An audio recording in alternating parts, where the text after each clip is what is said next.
In 1 year, approximately 1 year, the gogoNET social network has reached approximately just a little bit over 34,000 members. And I think what that says is that there's a real thirst, or there's a real need for IPv6 knowledge. Now, IPv6 knowledge is a little bit different than IPv6 information. Obviously, it's very simple to Google IPv6 on the internet, pull out information, but what is difficult is knowledge. Knowledge is learned, and knowledge only comes from really 3 different places.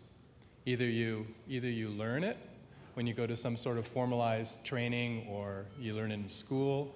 You have it because you've done something in the past with your own experience, or you learn it from others.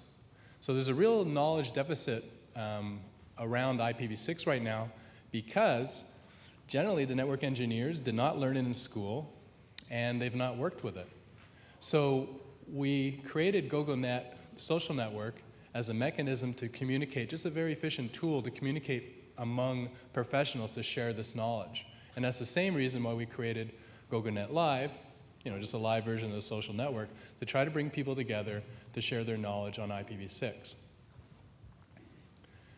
I think we're just scratching the surface of the benefits of mashing up a social network with a conference.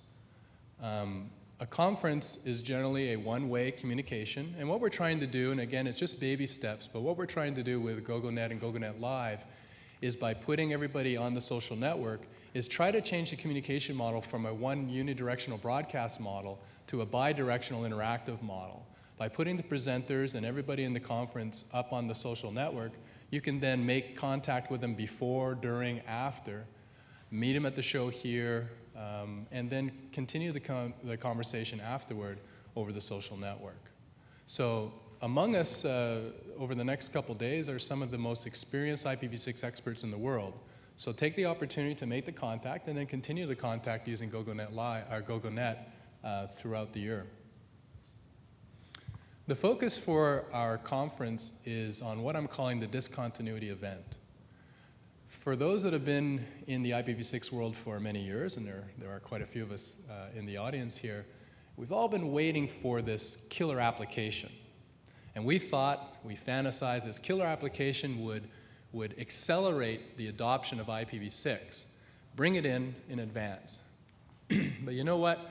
That killer application, as it turns out, is really just the internet, or more specifically, is internet continuity. So what's very important now, if that is the case, is that we focus on when that continuity will break, hence the discontinuity event, and that is when the IPv4 addresses are depleted.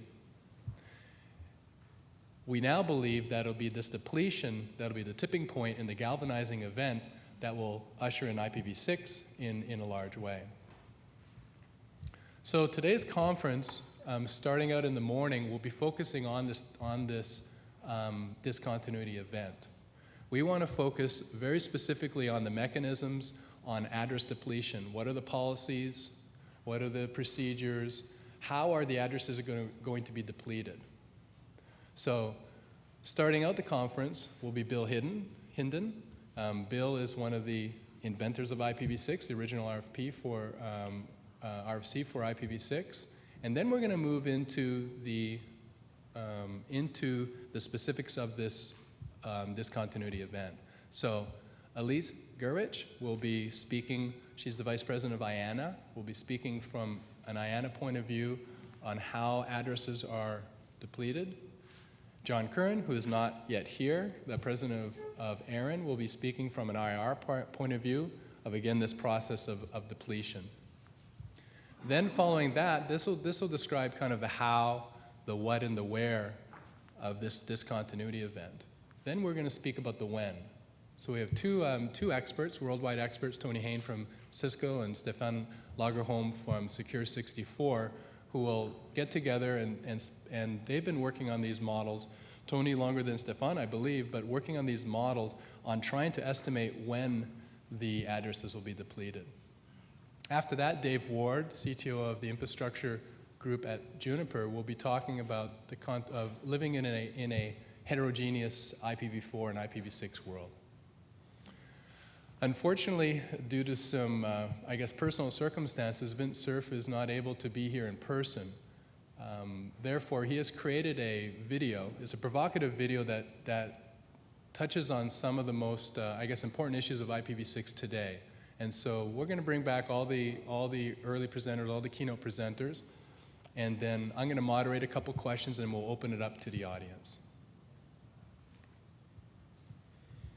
After lunch, we're going to move into functional and more practical presentations on what you should be doing in advance of the discontinuity event, the IPv4 depletion, and then what you should be doing post the discontinuity event.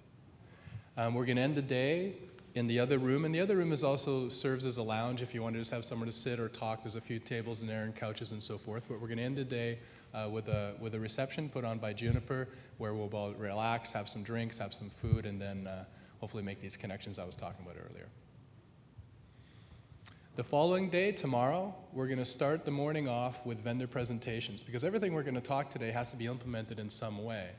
So some of the vendors that you'll be using to implement IPv6 will come in, talk about their products and their short-term roadmaps.